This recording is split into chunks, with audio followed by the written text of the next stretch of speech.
What's next for IT? In today's economy, technology touches every aspect of the day-to-day operations of business.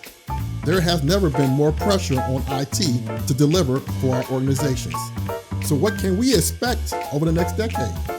We need to think differently about how we approach our work to continue to thrive into the future. This requires all of us to be intentional in how we look at our role going forward. Smart IT is an approach to getting the important things done by transforming the way we think, work, and lead. And now, let's disrupt the status quo, simplify the complex, and reduce risk the smart IT way. Hello, this is William D. Reed with the Smart IT Podcast. And today I'm talking with one of my friends back from my hometown of Chicago, Tim. Tim has known him for quite a while here, and he has the role of CIO. And I'm looking forward to talking to him today about some of the insights of what IT has been through for the last 2 decades and some of the interesting things that all of us as IT professionals can look forward to in the future. Hey, welcome, Tim, to the Smart IT Podcast. I appreciate your time today. Thank you, Will. Good to be with you. Yeah, so Tim, I know you back from years ago from our time in Chicago, and both went into the IT field here. I think I've been 24 years myself. I think you're somewhere around that. You got me by a couple of years or not? A few more, about 6 more. 6 more, yeah. So I think I both had some good adventures over these last 2 decades plus, and kind of seen a lot of changes in the industry, different job titles, different forces upon IT, a lot of different interesting things that the businesses are asking IT to do these days. So a couple of years ago, it came up and said, "Hey, let's start to think about what's next for IT." So I came up with this idea for smart IT, kind of a conceptual way to think about our purpose for business, the business drivers, the business value that IT provides, not only to the market, our organizations, but just everyday life. So I said, let me reach out to talk to some of my friends inside and outside of IT and just have a chat about what's next, So we think about IT, it's a very, very big umbrella. It could be a business analyst. It could be a developer, a security analyst. It could be a security manager, somebody working in the SOC or the service desk. So a lot of interesting roles, some technical, some non-technical. So I appreciate your time today as we kind of talk about all these different roles and what we got to look forward to going forward. Sure. Cool. So one of the big themes of IT is I think we kind of solved and settled the whole discussion. Is IT valuable to the business? But sometimes I like to kind of take that business context, right? About helping the business adjust as market conditions change, right? So as the business model change and the C-suite starts to bring different managers to compete in the business, in the marketplace, they ask new requests of IT. So can you talk a little bit about some of the things you've seen maybe over the last 10 years, let's say, that says, hey, the business says, Tim, these are the things we need to do to keep pace, and how you guys kind of absorb that on your side? Sure. So I'll start this way by saying, for the offshore drilling sector of oil and gas, it was a little bit of a new world. I've been supporting offshore drilling company for the last 8 years. And what I found out that was different about that side of oil and gas, there's not a lot of not a lot of capital thrown into the IT arena, surprisingly, because our rigs work off of day rates. We want to maximize the revenue as much as possible, and so what we tend to do is we get a little skimpy on the back office support, unfortunately, opposed to when I worked for an operator that hired a offshore or a contract driller to drill the well. So, but what I've seen in the last couple of years, even in the downturn of the market, starting in 2015 for oil and gas, when it got when the price per barrel started going down, and that dried up a lot of capital investments by the people like BP and Chevron that would hire my company. Efficiency. Everybody started focusing on how can we become more efficient. And also that lended itself to starting to ask for what kind of metrics are we not capturing that we can learn from. In Six Sigma, we say we can't improve unless we measure. Or another way to say it, you can't measure. If you can't measure it, you can't improve it. So there was a lot of legacy systems that presented itself with opportunities to do better reporting. Um, for the industrial control system, uh, everybody was talking about blockchain and how can we start to do smart contracts. We did venture into that a little bit, but again, as the downturn progressed, there was not a lot of appetite. That those kind of things might come back. Um, Artificial intelligence, another area where we started looking at if anything had an IP address, that means we can collect the data from that device. So the beginning of AI is just starting to collect that data. The next round, once you have that data, is to start to process that data and make sense of it.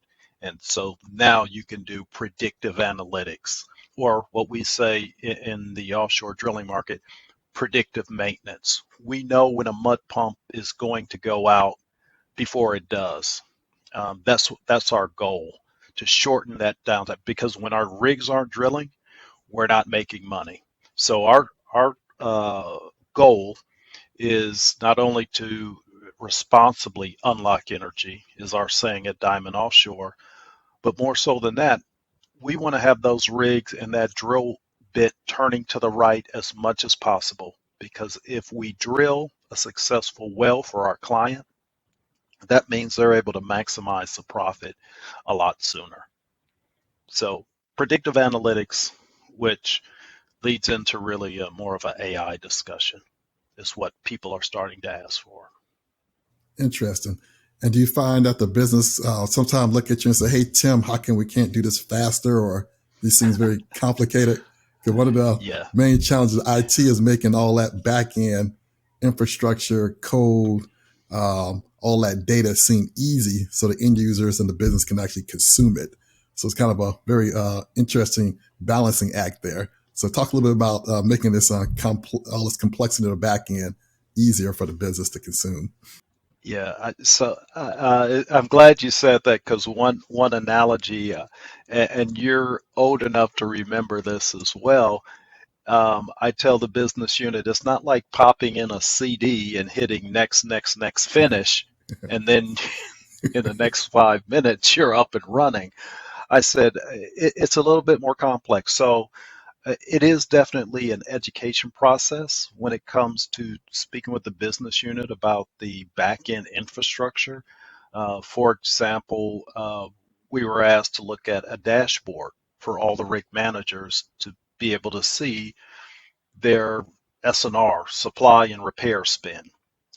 Why should one um, one rig be spending $10,000 and another rig spending $20,000 a month? So one of the things you start to look at is to understand, um, how can we make this accessible faster. Cloud, cloud technology. I say we don't need on-prem systems anymore. We what we have is infrastructure, SaaS infrastructure, in the cloud, that's already pre-built. Now it's just how do we get our data up there. So that's one way to shorten the time frame, what I call speed to market. Well, I don't call it, that's a typical term in consulting, where we call speed to market of a technology solution. How do we get it there faster?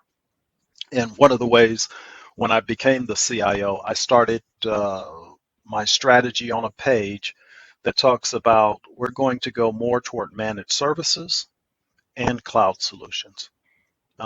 And I do that. One, I faced a lot of layoffs in my career in oil and gas as a manager executive. So one, I'm always conscious of that. But two, if I have less on-prem infrastructure, bare metal, I don't have that conversation with my infrastructure group about end of life, end of life, end of life.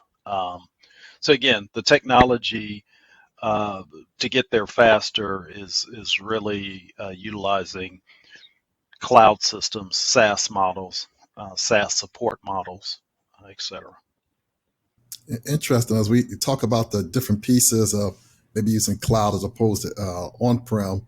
Now we're starting to get into shifting some of our dependencies onto a third party, which in our space is like, okay, potentially third party risk. Let's talk a little bit about that. So it used to be under your control, your team, your data center. You could walk down there, drive to it. It was yours.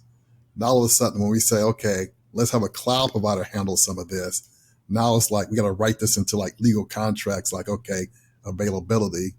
And then, oh, by the way, we're sending a lot of our data out to somebody else. So talk a little bit about taking advantage of this scale from cloud and the third parties kind of versus that potential risk that is no longer technically ours or in our particular four walls. Yeah, it's interesting. Just like everybody in our generation of IT, we grew up a little scared when it was like, okay, we're going to turn over all our data to Amazon, to Microsoft Azure. But here's some of the things that I've been somewhat comfortable with when it comes to those platforms. When you read the SOC 1 Type 2 report, it tells you they have intrusion detection, they test their backups, they have a disaster recovery plan, they have an incident management plan, they have physical cameras on where their data centers are. And even though we had a lot of that when we hosted our own data center uh, in our building, what I started to realize was Microsoft has a lot more security guys than I do.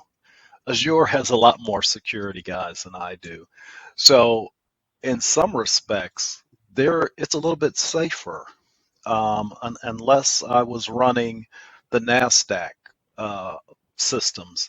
Um, that might give me a little bit of pause. But and I had the staff and the budget that they do, that would give me a little bit of pause. But because I run a smaller IT shop, I have a lot of confidence. I went to a security conference here in Houston, API years ago, API uh,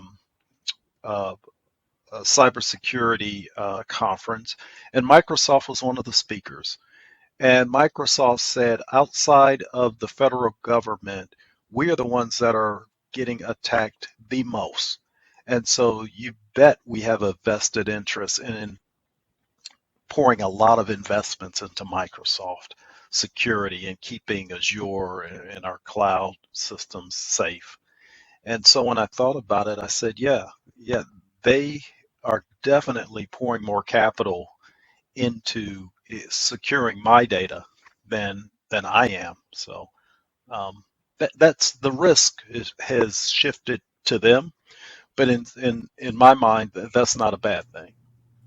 I kind of agree with that. It's interesting because something like extending your IT team, right, in a different way, not necessarily having to hire 20, 30, 40 different people, new head count, training them, and then maturing their processes and everything that goes with it. And all of a sudden we can extend with a third party. So it's IT over there, and they package it so we can consume what they're actually out producing, which is a real good thing. Right. And it's And the risk is transferred to them, right? Because yeah, I can have a key guy I'm working with in my infrastructure team, and he decides to leave. Or unfortunately, if I have one of those situations where I'm asked to lay off people, like in 2020, where I had to lay off a good portion of my staff, and I'm talking well qualified people that help run day-to-day business. When I have to lose an employee and replace them, that's maintaining a core system, that's a risk. But when I shift that risk over to Microsoft, IBM, whomever, eh, then that then there's less risk that I'm taking on by doing it. So yeah. And I see that not exactly. it's not a bad model.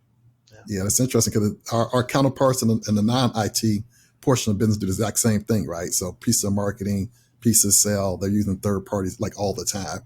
So it's interesting to see, like, you don't have to own everything yourself. That's kind of like the old legacy model is like, let's spread it around in this ecosystem and have people focus in on certain things they do very well, comparing the cost, comparing the risk. It's a very good thing. So we start to think about these risk and rewards, about like where infrastructure should live. How do you have your support team? How do you extend IT? How do you think about when you engage the business, just positioning these types of options, these trade-offs? I know it's a lot of things top of mind for CIO is, I'm going into the board of directors, I'm going to the C-suite, and I'm saying, hey, we have option A, B, and C. Hey, let's take a look at this. Can you talk a little bit about how your decision-making maybe has changed versus the last 10 years versus how you're looking at it today? Sure. What was interesting happening a couple of conversations at my company right now. That's interesting. Some of my internal stakeholders come straight to me and say, "We found a solution, ESG, and Tim, we want you to look at helping us vet this vendor out."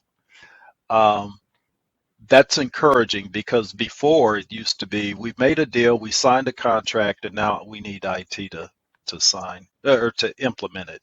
But now they're asking me ahead of time to have me or my team look at the SSAE reports, the SOC 1 Type 2 reports.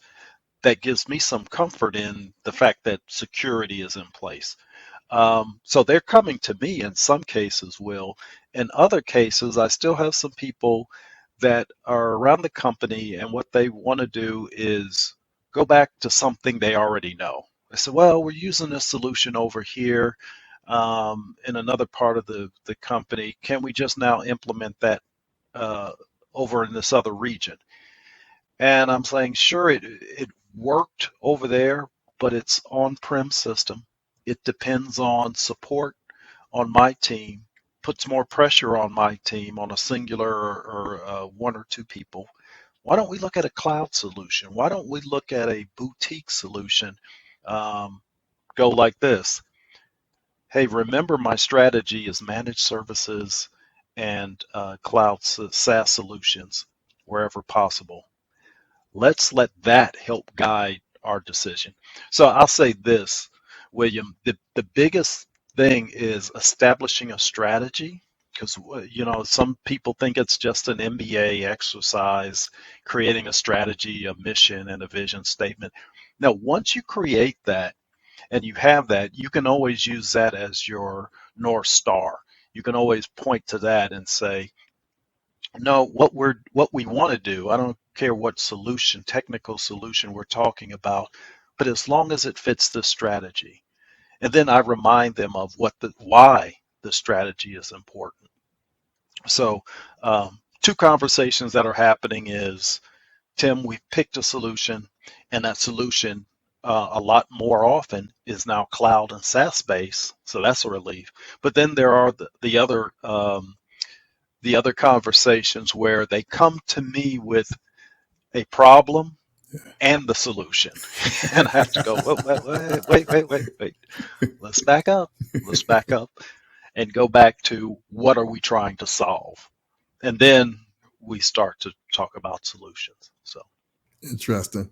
That most leads to, I know more and more companies these days are looking, if they don't have it today, is enterprise architecture, kind of that bridge in between those business requirements to the actual technology. So it's like, okay, we need a capability, like you mentioned about the OCR and scanning those invoices. So we don't need to define exactly what that is, but we just need that capability. yep. So let's talk about some of these roles inside of IT now. They start to look forward. So if they have the enterprise architecture role, we're seeing more and more security professionals starting to do enterprise security architecture, kind of embed that.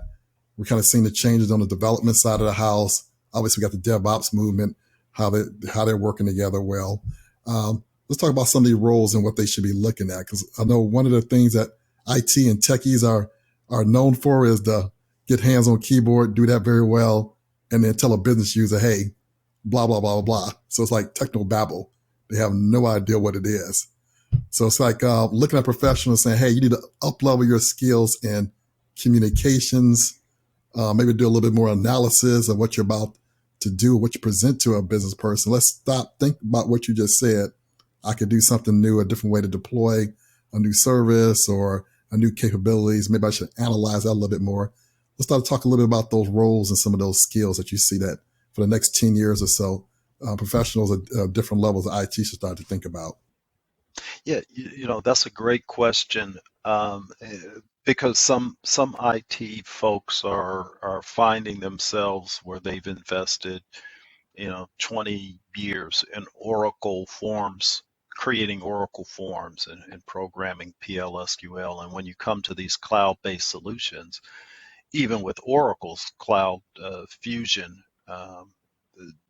yeah, they find themselves a little behind the curve, meaning, or let me say it a different way, they find themselves not having the same level of access or that they had before to create those forms. Now it's more of a skill set of being a business analyst, talking to the users, as you alluded to, the communication skills and understanding how can I communicate the best solution? How can I interview my client? Because sometimes that's what it is.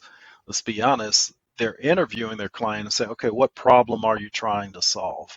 Okay, walk me through the process from when when a AFE, Authority for Expenditure, is first created. Who does it go to next? How does it get processed? When does it make its way into Oracle? Knowing how to ask all those leading questions is a skill that's lost, and it really needs to be a focus of IT, because we, in a sense, even if you don't bring in outside consultants, you're a consultant within the company. That's how I look at it.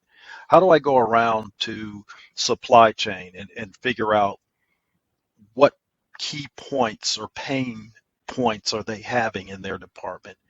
I got to go have those conversations.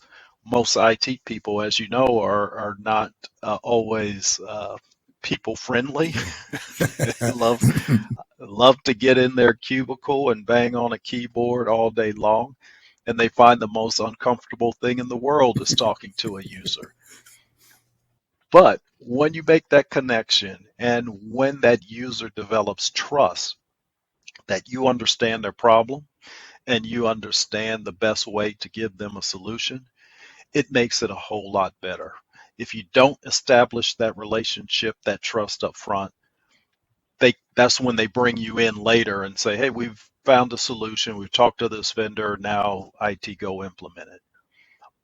So that skill set, being able to process map. I learned this in Six Sigma, but I still use this one tool today, process mapping. And I if I'm not doing it in Visio when I'm talking to a user, I'm scratching it out off to the side and on a piece of paper so I can understand, and then I can go back and visually show them, okay, this is where you said and once they see it drawn out, oh, no, yeah, we don't have to get it approved first. We can go ahead and do XYZ. So um, being able to have that conversation, as I always tell my guys, you cannot be too technical in those conversations, even with non-executives. You'll lose them, right? You'll lose them right off the bat. So Yeah, I kept getting fascinated by this whole concept of not only design thinking, but human-centered thinking, right? Human-centered design. How are humans actually interfacing with the technology?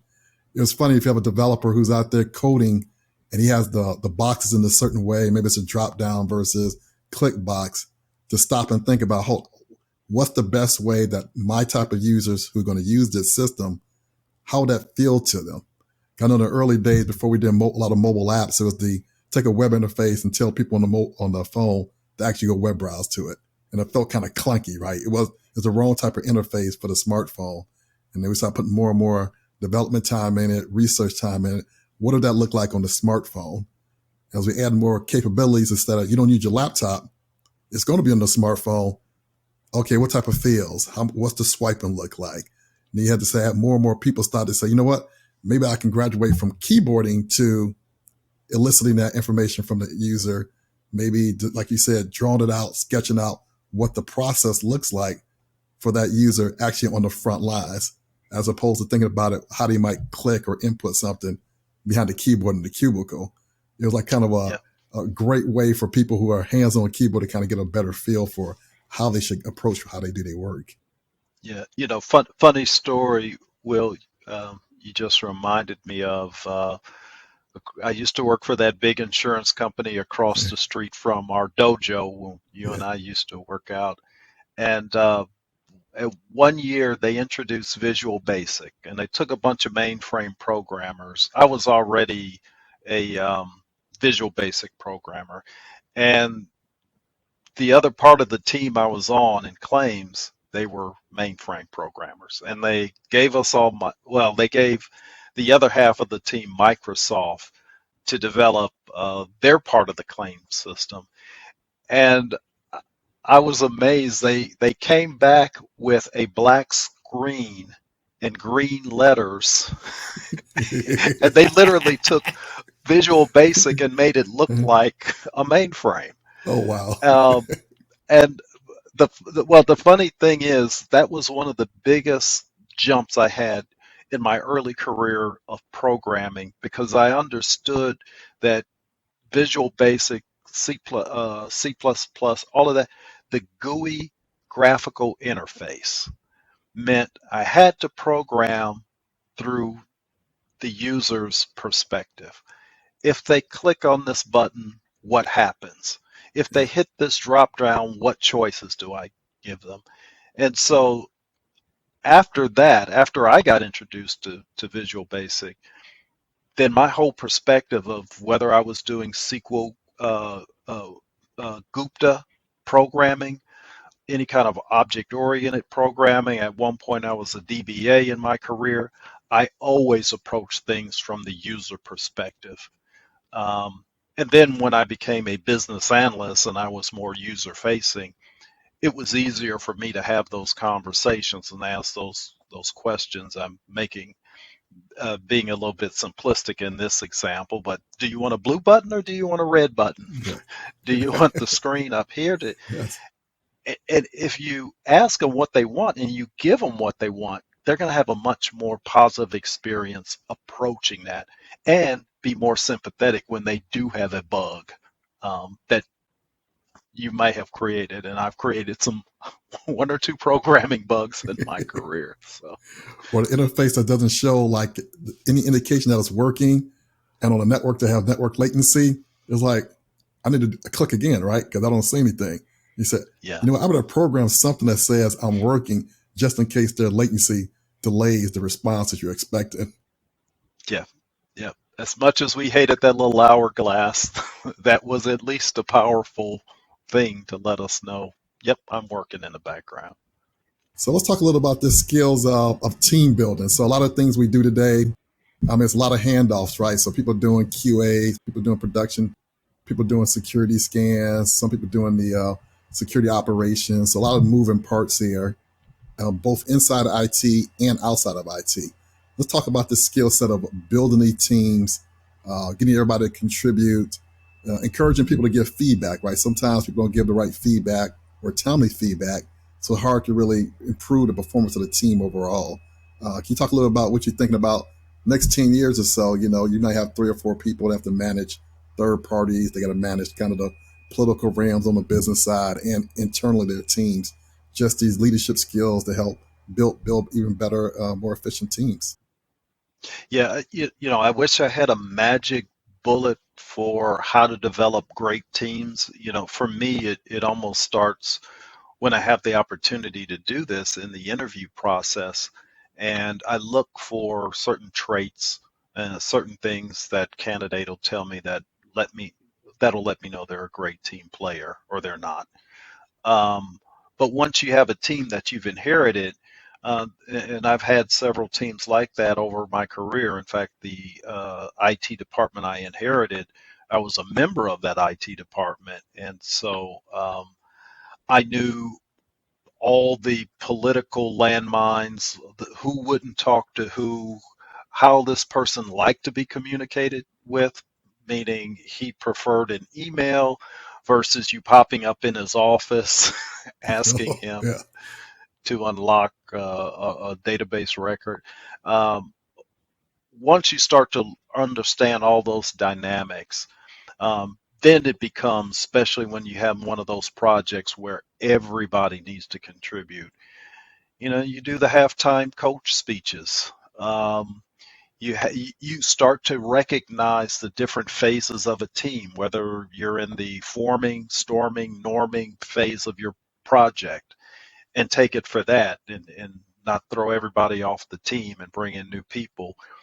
But you just realize, okay, we're in a storming phase, and the reason these two people aren't getting along is this is just the natural progression of a team, right? So um, when you know team dynamics going forward, because it's so complex. Some of the, even though what the users are asking for seems simplistic, but you're right. Now it's a third party. You have to interface with your on-prem systems.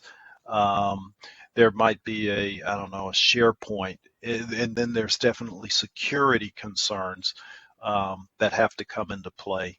And so, a lot of times for me, what I have to do is sometimes get the core team together, huddle up and go, okay, guys, let's remember this is why this project is important. I know we're sitting here spinning, thinking about different SSO solutions or whatever the case may be. Let's not get bogged down, because IT guys, as smart as we are, we lose track of the ultimate end goal, the business solution we're trying to solve, or we're trying to come up with. Or if it's a problem, yeah, let's. So sometimes it's just refocusing the team, but communication is at the end of the day the core skill set that you need.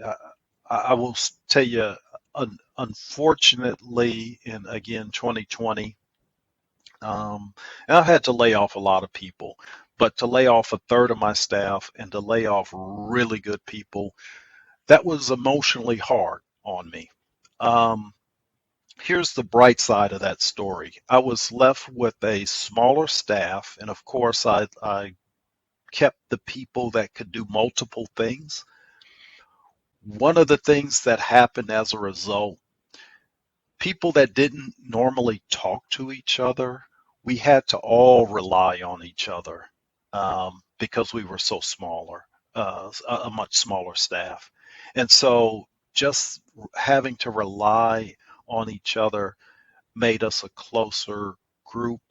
And then it made the communication flow a little better. And it's kind of funny because we were now all remote Oh, opposed to walking down the hall.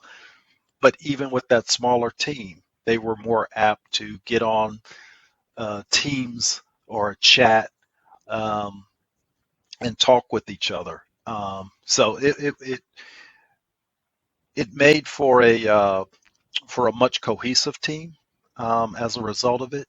But again, back to your core question, you know, you've got to have communication within the team, within your user community. Clear lines of communication helps a project go a lot smoother. yeah, very interesting. And I notice also that a lot of the professionals who seem to understand a little bit more about the pressure that the business put on IT, it's more understandable when you have like some basic business literacy. Like we're digitally fluent, right? Our guys will go out, do certifications, do the trainings. But sometimes on that business literacy side, they don't realize necessarily of generating that income, getting money back in and make the payroll, right? So sometimes we'll recommend something that's way off cost wise, or we won't get our project approved and like we're frustrated. And then talk a little bit about just understanding for your team, just the basics of how does a company make money, and then tying back to what's this business initiative, what's the technology infrastructure, what are all these costs that go in from a technology standpoint. We got to be kind of cognitive of what those inputs are, because at the end of the day, somebody has to pay for all this, all the headcount, all the tech, all the licensing, all the third party. But yeah, I talk to professionals as much as I can about just learn just the basics, right? You don't have to be a business guru, but just the general basics would kind of help them in their kind of their outlook for going forward. So can you talk a little bit about that? Sure. I'll bring up a sports analogy. At the end of the day, and I'll just use baseball since we're now in baseball season. The shortstop, does he know everything there is to know about free agency, about filling the ballpark, about concession stands? And no, he's got two jobs: to play defense, and when he's up at the plate, to be an offensive player, or if he's on the bases, to be a threat on the bases, to steal a base. In IT, I had to step back sometimes in my early days of upper management. I would get frustrated because my guys would be in the same town hall meeting that I'm in, with the CEO or the CFO speaking, or operations, the vice president of operations, and they wouldn't hear the same things I would. Um, but that's okay, because as the CIO, as I told somebody recently, I said, being a CIO, a chief information officer, actually some days in my role has very little to do with technology. I said, I'm playing politics. I am the main spokesman for IT. Um, I'm the one who has to understand if uh, if guidance is going to be off financially for the company, if EBITDA is going to be down $5 million. Yeah, now's not the time, guys, for me to go in front of the executives and ask for a new call manager for each region and every rig around the world. Does it still work? Is it supported? Great. I said, because I'm gonna ask you guys, my team, I'm gonna ask you guys the same questions that's gonna get asked of me when I go to the executive floor. Why do I need this new solution?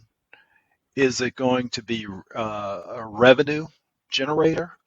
Is it going to save time, money? Um, don't tell me, don't walk into my office, Tim, and tell me it's cool technology and other. They don't want to hear that. Yeah.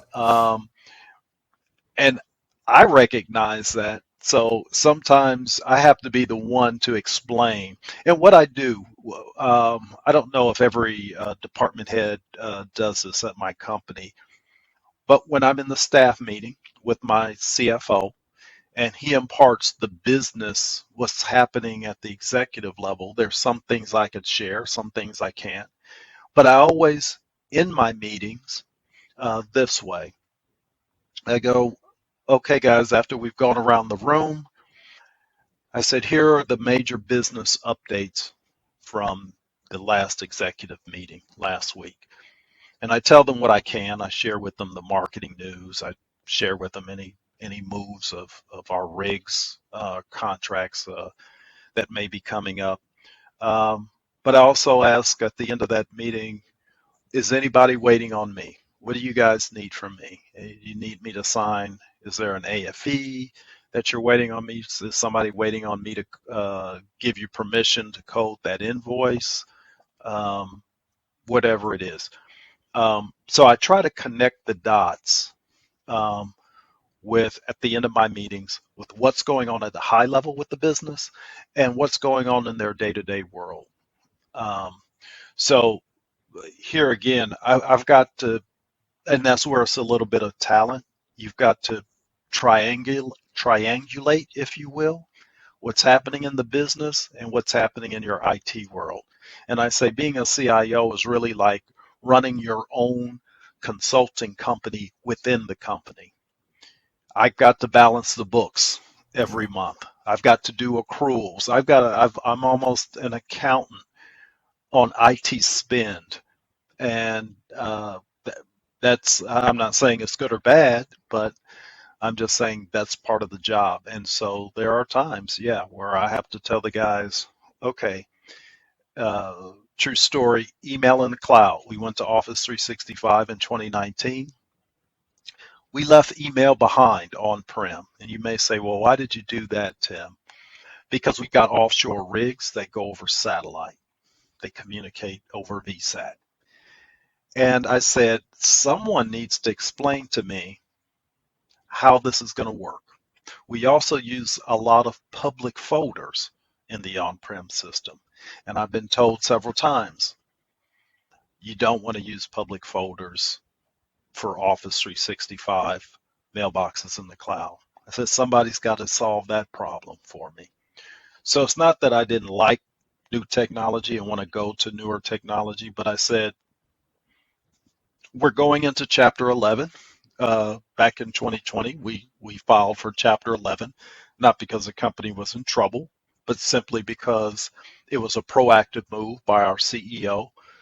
He saw the the the winds or the he read the tea leaves. He saw what was coming with COVID and the downturn in the market in 2020. That was steeper than what it was in 2015. And so we're going to file Chapter 11, and that's going to give us an opportunity to renegotiate with our vendors and to bring down the expenses. Going into that exercise, I was asked by the CEO to do an IT rationalization project. And here again, people were saying, let's put email in the cloud. I said, guys, now is not the time to do the nice to haves. We're only talking about the must haves. And so, yeah, you got to connect it. And like I said, I couldn't tell anybody we were about to file for Chapter 11, but people were coming at me with projects just like everything was normal. Um, and so, yeah, it's a tough balancing act to bring the business perspective and align that to the day-to-day IT. But it's a job I enjoy thoroughly. I love it. Great insights there. So as we start to wrap up here, Tim, and what would you say to just IT professionals across the organization? Because it seems like there's a lot of opportunities for perhaps some people who are very hands-on technical, maybe to graduate more to be more business analysts, system analysts, more managing third parties doing some of the work they used to do. Seems like a lot of opportunities for new leadership skills to kind of navigate the political intricacies of size of business. A lot of opportunity to help team build. So it's like a lot of roles and skills that everybody in IT can start to think about on the next 10 years or so. Any parting thoughts for just advice for people in their career paths, or even if they go like through, like you said, a hardship where they may get laid off, but knowing they got potentially other skills in their back pocket, they can pivot, they can still get their career rolling somewhere else. Can you just talk about that as we wind down? Yeah, great question. I'll tell you this real quick. I do mentoring with a group called Empower, and they cater to people that don't normally go to college or decided to go back to college after a number of years, and also veterans who have gotten out of the military and now looking to get into IT. And every time I'm in one of those mentoring groups, I tell them, wherever you started with today, don't don't get nervous. You know, you will change your careers even within the IT and your skill set several times before you retire. So one, uh, on the technical side, I tell people if you get laid off, reinvent yourself. There's always an opportunity to do that. For those who are still employed and looking to do something or upskill themselves, one of the things I always tell them is learn about the business you're in.